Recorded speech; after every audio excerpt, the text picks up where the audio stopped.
ये उदासियाँ तो बस एक ज़रिया होती हैं, हमारा राब्ता अल्लाह ताला से मज़ीद मज़बूत करने का। मुश्किल वक़्त में हमेशा दुआ माँगो। जहाँ इंसान का हौसला ख़त्म हो जाता है, वहाँ से अल्लाह पाक की रहमत शुरू हो जाती है। जो लोग हर चीज़ खुशी से अल्लाह ताला के हाथ में थमा देते हैं, वो मुमकिना तौर पर हर चीज़ में अल्लाह ताला का हाथ पाएँगे। क्योंकि फ़िक्र वहाँ ख़त्म होती है, जहाँ ईमान शुरू होता है। अस्सलाम वालेकुम, welcome to Roohani Diaries. I hope you are all well and doing great. Thank you so much जी चैनल को सब्सक्राइब करने के लिए और वीडियोस को लाइक करने के लिए। और जो लोग फर्स्ट टाइम है मेरे चैनल पे उनसे रिक्वेस्ट है कि चैनल को ज़रूर सब्सक्राइब कीजिएगा, वीडियोस को लाइक भी कीजिएगा। और आज की वीडियो बहुत ज़्यादा इन्फॉर्मेटिव है। अगर आपके इर्द-गिर्द कुछ ऐसे लोग मौजूद हैं जिनके घर अभी तक औलाद नहीं है, तो आप उनके साथ ज़रूर शेयर कर सकते हैं। क्या पता आपके शेयर करने की वजह से ही अल्लाह ताला उनकी ज़िंदगी में आसानी अता कर दे और उनके घर में भी उस नेमत की जो कमी चल रही है वो पूरी हो जाए और अल्लाह ताला उन्हें भी खूबसूरत औलाद से नवाज़ दें। देना रब की ज़ात में है, वो जिसको चाहे, जब चाहे, जिस तरह चाहे अता कर सकती है। हमने कोशिश करनी है, मायूस नहीं होना। जो मेरी बहनें बहुत ज़्यादा डिसहार्ड हो चुकी हैं, बहुत अरसे से दुआएँ कर चुकी हैं, वो मेरे कहने पे ये रेमेडी भी ट्राई करके देख लें। इंशाअल्लाह ताला अल्लाह ताला आप पे ज़रूर करम कर देंगे। और अगर आपने अभी तक बहुत सारी रेमेडीज़ ट्राई की हैं, ये अगर आपने अभी तक ट्राई नहीं की तो ज़रूर, ज़रूर, ज़रूर इसको ट्राई करके देख लें। बिल्कुल फ्री ऑफ कॉस्ट है, क्योंकि बहुत सारे ऐसे लोग मैंने देखे हैं और बहुत सारी ऐसी मैंने रेमेडीज़ देखी हैं जिनमें लोगों ने बताया तो है कि इसको आपने यूज़ करना है, लेकिन प्रॉपर आपको तरीका बिल्कुल भी नहीं बताया जाता कि किस तरीके से आपने यूज़ करनी है और क्या इसके बेनिफिट होते हैं। मैं आपके साथ वो एक्सपीरियंस शेयर कर रही हूँ जो मेरी एक सिस्टर ने, बल्कि 3-4 सिस्टर्स थी जिन्होंने इसको लास्ट ईयर से अपनी ज़िंदगी में ऐड किया, उसे डेली बेसिस पे लेना स्टार्ट किया दरूद इब्राहिम के साथ। और कुछ दुआएँ थी जो मैं आप लोगों के साथ शेयर करूँगी, उसके साथ उन्होंने इसको अपनी ज़िंदगी में ऐड किया और माशाअल्लाह, माशाअल्लाह, माशाअल्लाह उनमें से तकरीबन 3 ख़वातीन ऐसी हैं जिन्होंने इस रेमेडी के बाद कंसीव कर लिया है। और इंशाअल्लाह ताला जब अल्लाह ताला उनको बेबी से नवाज़ेंगे, एक खैर खैरियत से उनका ये मरहला तय हो जाएगा, तो फिर वो अपनी स्टोरी जब शेयर करेंगी तो इंशाअल्लाह ताला मैं आप लोगों के साथ ज़रूर शेयर करूँगी। और आज की जो स्टोरी है, अल्लाह ताला ने मेरी इन बहन को एक प्यारे से बेटे से नवाज़ा है जिन्होंने अपनी स्टोरी मेरे साथ शेयर की है। और इस रेमेडी की वज़ह से मैं आप लोगों के साथ भी ये शेयर करना चाह रही हूँ, क्योंकि रमज़ान एक ऐसा महीना होता है जिसमें अल्लाह ताला हमारी दुआओं को ना सिर्फ़ कबूल करते हैं, बल्कि हमारी दुआओं को बेहतर तरीके से कबूलियत का शर्फ़ हासिल हो जाता है। इंसान ज़िंदगी में 2 दफ़ा अल्लाह ताला का मेहमान बनता है। हर इंसान, यानी कि हम मुसलमान तो ख़ास तौर पे, क्योंकि जब हम रोज़ा इफ्तार करते हैं और रोज़े के लिए हम बैठे हुए होते हैं, अल्लाह ताला ने कहा है कि रोज़ा अल्लाह ताला के लिए है और अल्लाह ताला इसकी हमें जज़ा देंगे। और जब हम रमज़ान में रोज़ा इफ्तार करने के लिए बैठे होते हैं, यानी कि दुनिया की वो सारी नेमतें हमारे आगे मौजूद होती हैं, जिससे हमारा पेट भरना होता है, तो अल्लाह ताला उस वक़्त हमें कहते हैं कि, "ऐ मेरे बंदे, माँग मैं तुझे अता करूँगा।" और दूसरी दफ़ा जब हम लोग हज के लिए जाते हैं मक्का शरीफ में, तो वहाँ पे हम अल्लाह ताला के मेहमान बनते हैं। और फिर अल्लाह ताला कहते हैं कि ए बंदे, मैंने तुझे 2 दफ़ा मेहमान बनाया, तू भी मुझे 1 दफ़ा मेहमान बना। और अल्लाह ताला इंसान का मेहमान बनना चाहते हैं। और वो आपको पता है कब इंसान के मेहमान बनते हैं और कहाँ पे इंसान के मेहमान बनते हैं? मेरा ख़्याल है बहुत कम लोगों को पता होगा। अल्लाह ताला टूटे हुए दिलों में मौजूद होते हैं। वो कहते हैं कि मैं कहीं नहीं जाता, लेकिन अगर मुझसे मिलना है, मुझे अपना मेहमान बनाना है, तो टूटे हुए दिलों में मुझे तलाश करो। और जो इंसान इतनी ज़्यादा तकलीफ़ से गुज़र रहा हो, लोगों के ताने सह रहा हो, बहुत सारी तकलीफ़ों से गुज़र रहा हो, वो मेरी बहनें जो इतनी परेशानी को फ़ेस कर रही होती हैं, इतनी तकलीफ़ों से गुज़र रही होती हैं और डिफ़रेंट किस्म के लोगों के रवैये भी बर्दाश्त कर रही होती हैं और अपने अंदर वो समझती हैं कि शायद कोई कमी है, जबकि ये कमी बिल्कुल भी नहीं है। ये तो रब का करम है, वो जिसको चाहे, जब चाहे, जहाँ चाहे औलाद अता कर दे। लेकिन मुआशरे में ऐसे रवैये मौजूद हैं जिन्होंने औरतों को ये सोचने पे मजबूर कर दिया है कि शायद ये उनमें कोई कमी है, लेकिन ऐसी कोई बात नहीं है, ये रब की अता है, वो अगर चाहे तो बुढ़ापे में भी औलाद अता कर देता है। बहुत सारी बच्चियाँ परेशान रहती हैं और कहती हैं कि आपी हमारे लिए दुआ करें कि अल्लाह ताला हमारी जल्द से जल्द शादी कर दे, क्योंकि बाद में बच्चों के लिए बहुत मसला हो जाता है। सिस्टर्स को मैं हमेशा यही कहती हूँ कि ये रब का करम है, वो जिसको चाहे, जब चाहे औलाद अता कर दे। बहुत सारी ऐसी सिस्टर्स हैं जिनकी मुझे स्टोरी आती हैं और अल्लाह ताला के करम से उनको औलाद भी होती है। एक मेरे पास ऐसी स्टोरी आई थी जिसमें सिस्टर ने बताया था कि आप ही मुझे पीसीओडीएस है, जिसमें मुझे फेस पे बाल भी हैं, मेरी बॉडी भी बहुत ज़्यादा प्रॉब्लमैटिक है, साथ ही साथ मुझे साइकिल भी रेगुलर नहीं है और उसके साथ-साथ मुझे सिस्ट का भी प्रॉब्लम है और मुझे बहुत सारे प्रॉब्लम हैं। लेकिन अल्हम्दुलिल्लाह अल्लाह ताला ने एक ही साल शादी होने के बाद मुझे औलाद भी अता कर दी है। और एक मेरी प्यारी सिस्टर थी जिन्हें कुछ भी नहीं था, ना पॉलीसिस्टिक थी, ना उनके फेस पे बाल थे, ना ही उन्हें कोई प्रॉब्लम था, ना ही कोई उन्हें हार्मोनल इश्यू था, ना ही किसी किस्म का उन्हें फिज़िकल प्रॉब्लम था। हर तरह से वो एक्टिव थी, बिल्कुल ठीक थी और उनके घर औलाद नहीं थी। तो हम ये बिल्कुल भी डिसाइड नहीं कर सकते कि हमारे किसी अमल की वजह से औलाद नहीं हो रही या हमारे किसी अमल की वजह से औलाद हो रही है। सिर्फ़ और सिर्फ़ रब की तरफ से कुन की देर होती है, जब वहाँ से कुन हो जाता है तो फिर हमारी ज़िंदगी में भी वो नेमत हमें मिल जाती है जिसके हम तलबगार होते हैं। चाहे वो औलाद हो, चाहे वो माल हो, चाहे वो किसी भी किस्म की परेशानी हो, सेहत की परेशानी हो या कोई भी तकलीफ़ चल रही हो, जब रब हमारा कुन फरमा देते हैं तो फिर वो चीज़ हमें मिल जाती है। तो जी, आज की जो मैं रेमेडी आप लोगों के साथ शेयर करने वाली हूँ, ये मुझे एक मेरी बहुत प्यारी सिस्टर है, तमकिनत नाम है और 15 साल के बाद अल्लाह ताला ने इनको बेटा अता किया और ये अपनी स्टोरी मेरे साथ शेयर कर रही हैं कि आपी मेरी शादी मेरी फूफो के बेटे के साथ हुई थी। आपी हम दोनों कनाडा शिफ्ट हो गए थे और वहीं पे हमने अपनी लाइफ़ स्टार्ट की थी। हमारी फूफो भी हमारे साथ रहती थी और हमारी फूफो नेचर में बहुत ज़्यादा सख्त थी। आपी कुछ अरसे तक मुझे औलाद नहीं हुई और औलाद ना होने की वजह से वही ताने और वही बातें मुझे भी फेस करनी पड़ी जिनकी अक्सर व बेशतर मेरी प्यारी बहनें अपने बारे में बताती हैं। लेकिन आपकी अल्लाह का शुक्र ये था कि मेरे घर में लंबी-चौड़ी कोई फैमिली मौजूद नहीं थी। फूफो थी और फूफो की बातों को अब तो बर्दाश्त करना आ चुका था। अभी मेरी शादी को 3 साल हो चुके थे। अभी मैंने किसी डॉक्टर को चेक नहीं करवाया था, किसी भी किस्म का ट्रीटमेंट नहीं लिया था और ना ही मैंने कोई मेडिसिन यूज़ की थी।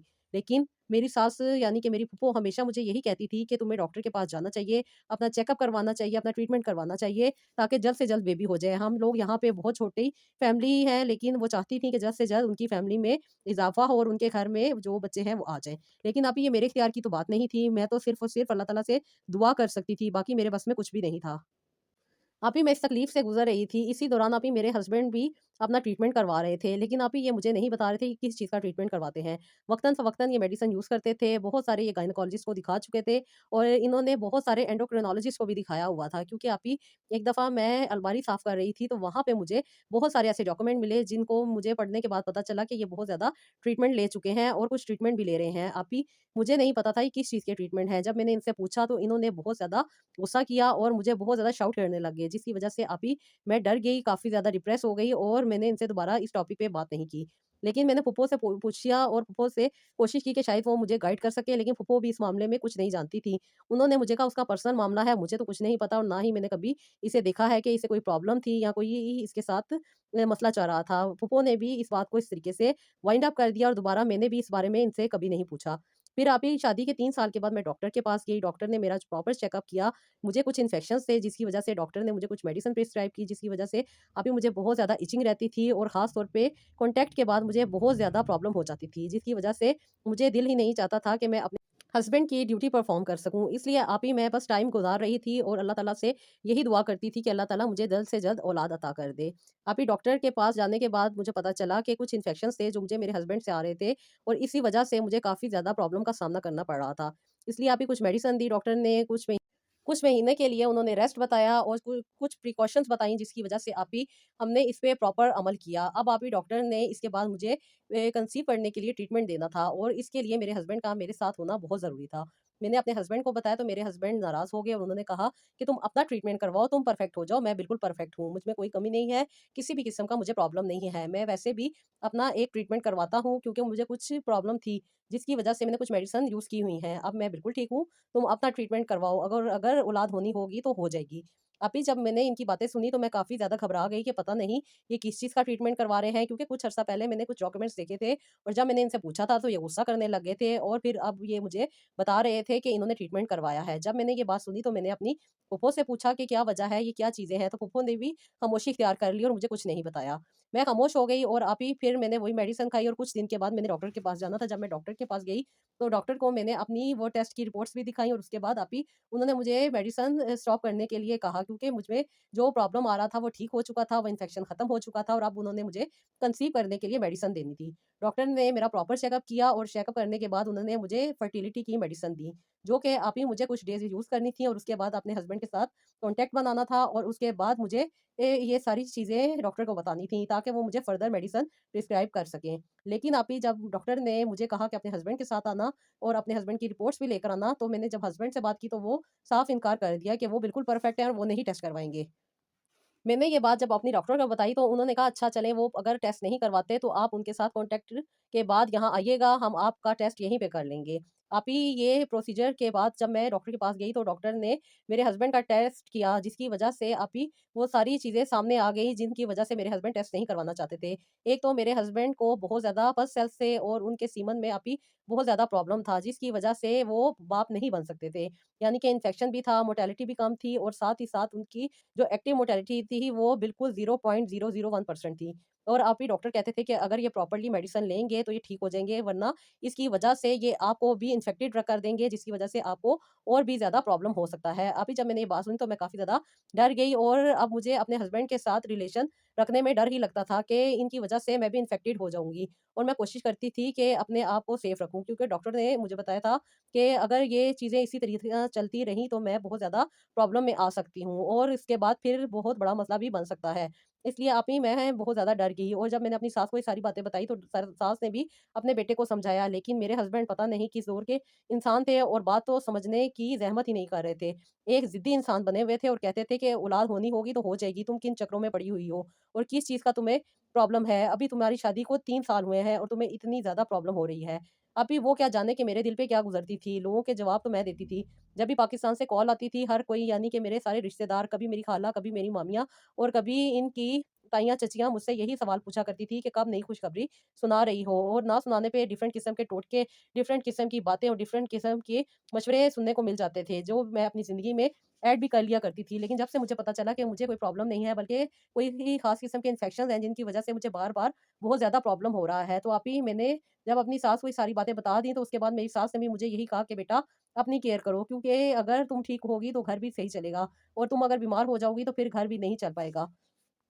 लेकिन आप ही ये बातें तो सिर्फ़ समझाने की हद तक बेहतर थी, बाकी जो ख़ातून अपनी ज़िंदगी गुज़ार रही होती है, वो बेहतर जानती है कि एक हस्बैंड के साथ ज़िंदगी गुज़ारना कितना मुश्किल हो जाता है, और एक ऐसा हस्बैंड जो सड़ियल भी हो, जो अपने ही टेम्परामेंट में रहता हो और अपने ही बिहेवियर की वज़ह से दूसरों के लिए बाइस तकलीफ़ बनता हो, उसके साथ ज़िंदगी गुज़ारना और भी मुश्किल हो जाता है। बस आप ही मेरे मियाँ के साथ ज़िंदगी अजीब-सी गुज़र रही थी। ये मेरे कज़न थे, लेकिन यहाँ पे शादी सिर्फ़ और सिर्फ़ बाहर आने के लिए की गई थी, कि मुझे बहुत ज़्यादा शौक था बाहर आने का, और ये मेरी ही एक ख़्वाहिश थी। लेकिन अभी यहाँ पे रहने के बाद मुझे पता चला कि यहाँ पे ज़िंदगी गुज़ारना बहुत मुश्किल है। हम पाकिस्तान में होते हैं, अपनी खुशी से अपनी ज़िंदगी जी रहे होते हैं, लेकिन यहाँ पे एक मशीनी लाइफ़ जीनी पड़ती है, और यहाँ के एनवायरनमेंट और उसके साथ-साथ आप भी इनको टॉलरेट करना मेरे बस की बात नहीं रही थी। मैं बहुत ज़्यादा इरिटेट हो जाती थी, और यही कोशिश करती थी कि इनसे ज़्यादा से ज़्यादा दूर रहूँ। लेकिन अभी अब ये तो हस्बैंड हैं, इन्होंने तो अपनी ड्यूटी पूरी करनी है, और इन्हें तो बात समझ आने का नाम ही नहीं ले रही थी।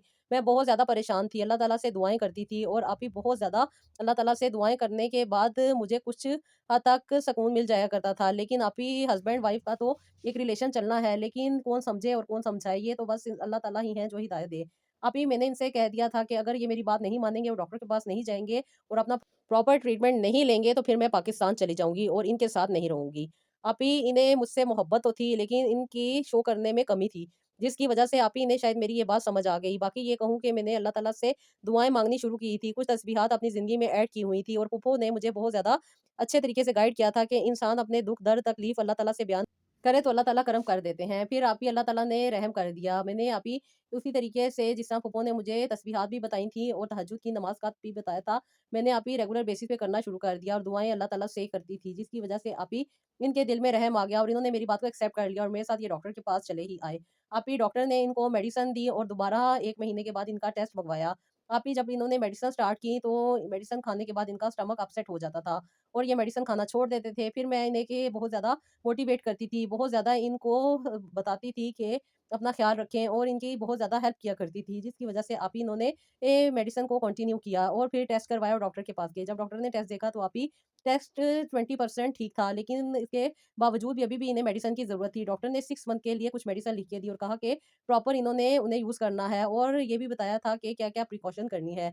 अभी हमने सख्ती से इनको फ़ॉलो किया, और उसके बाद अभी इन्होंने हमें फर्टिलिटी के लिए कुछ मेडिसिन दी और ट्रीटमेंट दिए।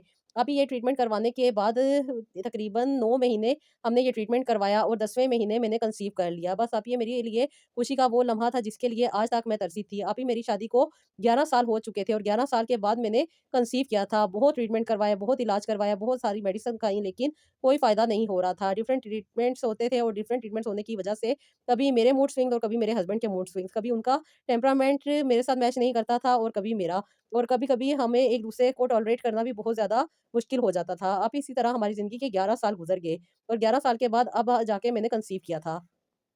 आप ही कंसीव करने के बाद मेरे बेबी की ग्रोथ ज़्यादा नहीं हो सकी। फिर वही इन्फेक्शन हो गए जिसकी वज़ह से आप ही मेरे बेबी की हार्ट बीट बंद हो गई और मुझे एबॉर्शन करवाना पड़ गया। 11 साल के बाद मैंने कंसीव किया था। मेरी खुशी की इंतहा नहीं थी, मैं बहुत ज़्यादा खुश थी आप ही।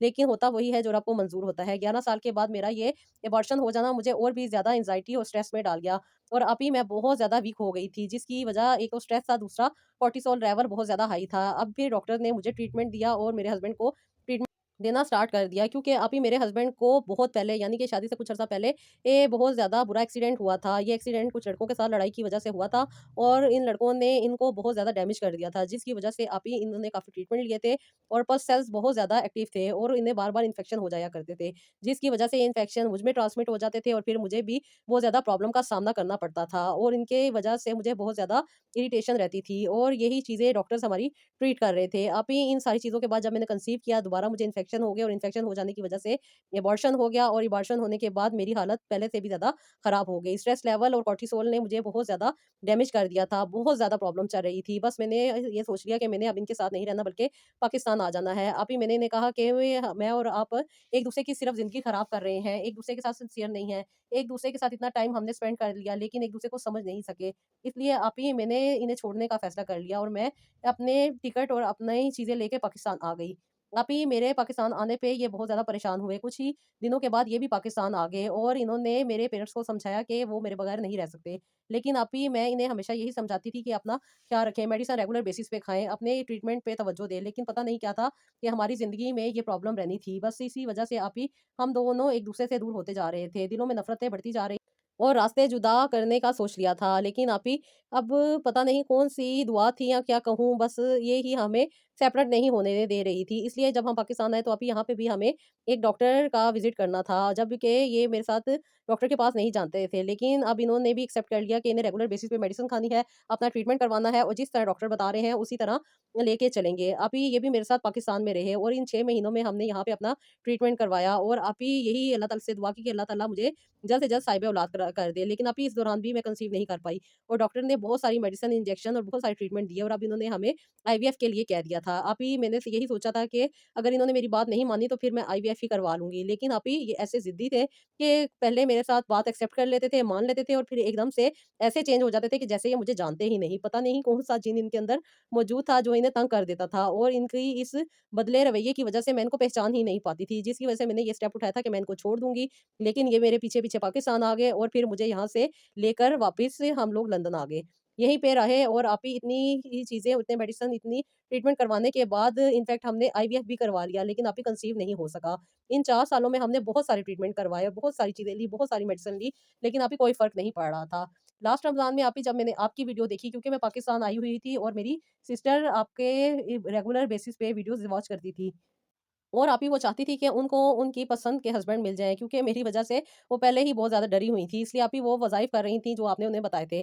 फिर उन्होंने जब मुझे आपके बारे में बताया तो मैंने भी आपके चैनल की वो वीडियो देखी। आपसे मेरा कॉन्टैक्ट नहीं हो सका और आपसे मेरी बात भी नहीं हो सकी थी। इसलिए आप ही मैंने एज़ इट इज़ उस रेमेडी को अपनी ज़िंदगी में अप्लाई किया और आप ही जिस तरह आपने बताया था कि वो मरियम बूटी और कलवंजी के दाने सूरह मरियम के साथ यूज़ करने हैं, यानी कि सूरह मरियम इसके ऊपर दम कर लेनी है, एक पाउडर रेडी कर लेना है और इस पाउडर को रात को आधी चम्मच पानी में भिगो देना है और सुबह उठ के ये पानी आधा गिलास मैंने पीना है और इसमें से आधे से भी थोड़ा यानी कि 1/4 हिस्सा जो है वो मेरे हस्बैंड ने पीना है और फिर जो चीज़ें बच जाएँगी उनके बीच में दोबारा पानी ऐड करके रख देना है और सारा दिन मैंने ये पानी यूज़ करना है और जो चीज़ें इसमें पाउडर और जो चीज़ें हमने इसमें मिक्स की हैं, वो भी पी जानी हैं। अभी मैंने इसी तरह रेगुलर बेसिस पे किया जिस तरह आपने बताया था कि सूरह मरियम पढ़ के इस पाउडर पे दम कर लेना है और फिर इस तरीके से भिगोना है और दोनों ने भी पीना है, यानी कि मैंने भी पीना है, मेरे हस्बैंड ने भी पीना है और फिर सारा दिन जो पानी बच जाएगा वो भी मैंने थोड़ा-थोड़ा करके पी लेना है। अभी मैंने इसी तरह पीना शुरू कर दिया और सूरह शम्स जो कि आपने रेगुलर बेसिस पे बताई थी कि मैंने पढ़ते रहना है, मैंने अभी रेगुलर बेसिस पे पढ़ना शुरू कर दी और साथ ही साथ मैंने अभी सूरह रहमान भी सुननी शुरू कर दी, जो कि आपने बताई थी कि दिन में 1 दफ़ा लाज़मी सुन लिया करो और अपने हस्बैंड को भी कोशिश किया करो कि सुनवाया करो। अभी मैंने रात को सोते वक़्त सूरह रहमान लगा लेनी और इसी दौरान हम सो जाते थे। बस ये अल्लाह का करम था और अल्लाह ताला ने जो नेगेटिविटी थी वो हमसे दूर करनी थी।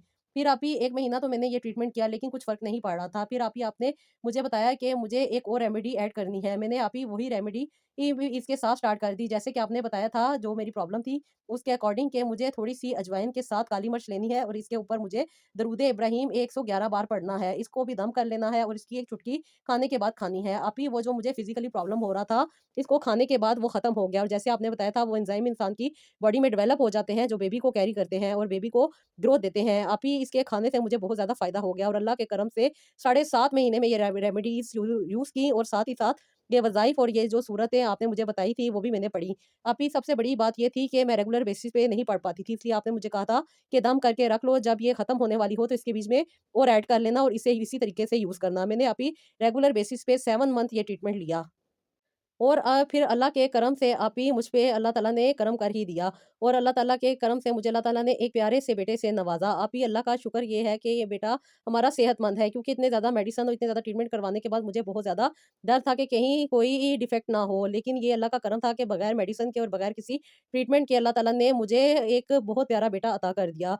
ये अल्लाह ने मुझ पे बहुत बड़ी मेहरबानी की थी, मैं इस काबिल नहीं थी। मैंने बहुत सारी मेडिसिन ली, बहुत ज़्यादा ट्रीटमेंट करवाए और ख़ास तौर पे अभी मेरी फैमिली लाइफ़ जो थी वो बहुत ज़्यादा डिस्टर्ब थी, जिसकी वज़ह से मुझे बहुत ज़्यादा सैक्रिफ़ाइस भी करना पड़ रहा था और बहुत ज़्यादा चीज़ों को लेके चलना पड़ रहा था। बस मेरे रब ने मुझ पे करम कर दिया और ये वो सारी बातें एक साइड पे होकर रह गईं, जो डिफरेंट किस्म के टेस्ट और रिपोर्ट्स और डिफरेंट किस्म की लोगों की बातें थीं। अभी अल्लाह ताला ने जब इंसान को अता करना है, बेशक उसने कून कहना है और एक चुटकी से शिफ़ा दे देनी है। अभी मैंने क्या चीज़ें यूज़ की थी, सिर्फ़ यही चीज़ें ना जो आपने मुझे बताई थी, मरियम बूटी के साथ कलवंजी के दाने और अजवाइन के साथ थोड़ी-सी काली मिर्च, जो कि मैंने इसके ऊपर दम की थी सूरतें, जो कि आपने बताई थी, सूरह मरियम और सूरह शम्स। उसके साथ-साथ सूरह रहमान मैं डेली बेसिस पे सुनती थी। ये अल्लाह का करम था और आपको अल्लाह ताला ने वसीला बना दिया और इसी वजह से अल्लाह ताला ने मुझे कंसीव करवा दिया। ये मेरे रब का करम था। 9 महीने मैंने काफ़ी ज़्यादा स्ट्रेस में गुज़ारे क्योंकि अभी मैं बहुत ज़्यादा डरती थी कि कहीं मुझे कोई प्रॉब्लम ना हो जाए या मेरे बच्चे में कोई प्रॉब्लम ना आ जाए क्योंकि अभी अक्सर लोग कहते थे कि बड़ी उम्र में अगर बच्चा पैदा हो तो बहुत ज़्यादा प्रॉब्लम आते हैं। बस यही बातें ज़हन में घूमती थी और हर वक़्त यही परेशानी लगी रहती थी, कभी कुछ और कभी कुछ। बस ये 9 महीने ऐसे गुज़रे जैसे 9 साल थे। लेकिन अल्लाह ताला का शुक्र ये हुआ कि अल्लाह ताला ने मुझे एक प्यारा-सा बेटा अता किया। अभी मेरा सिज़ेरियन हुआ था। मेरे सिज़ेरियन होने की वज़ह से कुछ अरसा मुझे प्रॉब्लम रहा और उसके साथ-साथ मेरे मियाँ के इन्फेक्शंस भी मुझे बहुत ज़्यादा तकलीफ़ देते रहे, जिसकी वज़ह से अभी मैं बहुत ज़्यादा प्रॉब्लम में रही। लेकिन बस अल्लाह ताला ने मुश्किल के बाद आसानी देनी थी और अल्लाह ताला ने मुझे एक खूबसूरत-सा बेटा अता कर दिया। बस अभी मेरे लिए ज़रूर दुआ कीजिएगा कि मेरा बेटे को अल्लाह ताला ज़िंदगी, सेहत, तंदुरुस्ती अता करे और जो मेरे मसले मसाइल हैं वो भी हल हो जाएँ और मेरे मियाँ की तबीयत में भी थोड़ा-सा चेंज आ जाए। आमीन सुम्मा आमीन सिस्टर। सबसे पहले तो आपको बहुत ज़्यादा मुबारकबाद और यही दुआ है कि अल्लाह ताला आपको खुशियों वाली ज़िंदगी अता करे। आपके बच्चे को सेहत अता करे और मेरी सब उन बहनों को जो बहुत ज़्यादा परेशान रहती हैं, अल्लाह ताला उन्हें भी साहिब औलाद करे और अल्लाह ताला से यही दुआ है कि वो मेरी बहनें जो अपनी बातें कह सकती हैं, जो अपनी बातें नहीं भी कह सकती, अल्लाह ताला उन्हें भी खुशियाँ अता करे, उनकी ज़िंदगी में भी जो मुश्किलात हैं, वो दूर कर दें और इस रमज़ान के सदके में अल्लाह ताला सबके लिए कुन फरमा दें, जो तकलीफ़ें, परेशानियाँ ज़िंदगी में चल रही हैं, वो दूर हो जाएँ। आमीन सुम्मा आमीन। तो जी, ये था मेरा आज का व्लॉग। आई होप आपको पसंद आया होगा। अपना फीडबैक दीजिएगा, अपना बहुत सारा ख्याल रखिएगा और नेक्स्ट व्लॉग के लिए इजाज़त दीजिएगा। अल्लाह हाफ़िज़।